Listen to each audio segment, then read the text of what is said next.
Salut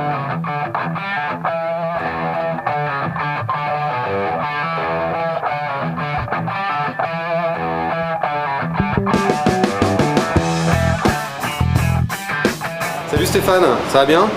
Impeccable, merci Manu. Donc là, on est au Hilton de Prague, l'European Poker Tour a commencé tout à l'heure. En ce qui te concerne, ça va commencer demain à midi pile. Mais on n'est pas là pour parler de ça. Moi, je tenais à te féliciter parce que tu es le nouveau champion européen en Omaha Pot Limit Online et tu as remporté cette victoire samedi pendant les écopes. Tu veux nous en parler un petit peu? Oui, volontiers. Ça fait partie des meilleurs moments du poker, bien sûr, puisque c'est la victoire et que je suis partisan de seule la victoire est belle. Donc, comme j'espère que ça se constate, je suis un homme heureux aujourd'hui puisque j'ai gagné donc cette e-coupe samedi soir dernier. Donc, je suis là à Prague maintenant pour pouvoir jouer mon EPT dans des conditions idéales. Le moral et tout. Je fais un gros plan sur ce gros sourire là. Génial. Alors, tu peux me dire, il y avait combien de joueurs? Le buy-in c'était quoi? Et comment tu as abordé le tournoi? Comment ça s'est passé un peu? Alors, pour prendre les choses depuis le début, ce qu'il faut savoir, c'est que donc, vous avez la possibilité de jouer les e-coupes chaque année sur Poker 770 et que donc vous avez des satellites pour pouvoir vous qualifier aux tournois les plus importants. Je suis donc passé par un satellite qui était proposé l'après-midi à 30$ rebuy. Donc j'ai eu la chance de partir très très bien dans mon satellite, ce qui m'a permis de ne pas avoir à rebailler. J'ai ensuite pris un add-on qui était, je pense, nécessaire puisque au moment de l'add-on, on vous donne toujours un petit peu plus de jetons qu'au niveau du rebuy. Donc j'ai continué mon satellite, je me suis donc qualifié pour ce tournoi à 440$. Et donc si j'ai bien suivi, ça t'a coûté 60$, c'est ça? Voilà, exactement. Donc pour 60$, j'ai pu participer aux écoupes à 440$ en Polimit Omaha. Et je suis allé chercher cette victoire qui me fait chaud au cœur, bien sûr. Alors, ça t'a rapporté combien, dis-moi? Alors, un petit peu plus de 41 000$. Eh ben, ouais, c'est du beurre dans les épinards, on peut dire. Ouais, c'est du foie gras sur le toast, en fait. C'est du foie gras sur le toast aussi, il n'y a pas de souci.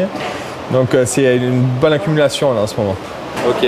Alors, ton tournoi, ça s'est déroulé comment? Est-ce que tu as retenu des moments clés ou comment ça s'est passé? Alors au début, j'ai pas eu de jeu du tout. Bon, parce que ce qu'il faut savoir de toute façon, c'est que les sélections de main de départ au Omaha sont encore plus importantes qu'au Hold'em. Il faut faire énormément attention à votre sélection de main de départ. Donc je me suis retrouvé une fois avec une paire de rois et une fois avec une paire d'as qui m'ont coûté des sous. Mais étant donné que je ne touche pas le flop et que je ne suis pas à l'abri d'un joueur qui est flopé double paire ou un brelan, j'ai senti beaucoup trop de résistance et à chaque fois j'ai été obligé de jeter mes grosses mains qui n'avaient pas touché. Donc je me suis retrouvé en mauvaise posture puisqu'on commence le tournoi avec 3000 jetons et je me suis retrouvé dans les 1300 jetons. S'en est suivi une heure très calme puisque pareil j'ai toujours été très attentif à mes mains de sélection de départ. Donc j'ai attendu des moments clés pour pouvoir remonter mon tapis. Voilà, après j'ai eu la chance et le bon sens de prendre les bonnes décisions dans le bon moment et ça m'a propulsé. D'accord. Voilà. Et après, une fois que tu es en finale, maintenant vous êtes plus que 10 joueurs, comment tu es par rapport aux autres? Quel tapis tu as? Est-ce que tu te souviens un petit peu de ça? Oui, on est arrivé en table finale, je devais avoir le 4e ou 5e tapis de la table finale. Ouais, donc c'était loin d'être gagné dès le départ finalement. Voilà, arrivé à la table finale, je me fixais comme objectif un top 3.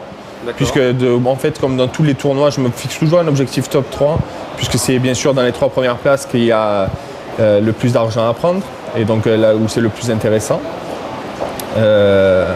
Donc après, au cours de cette table finale, j'ai pu prendre le lead chip de la table finale lorsqu'on était encore 6 ou 7 joueurs.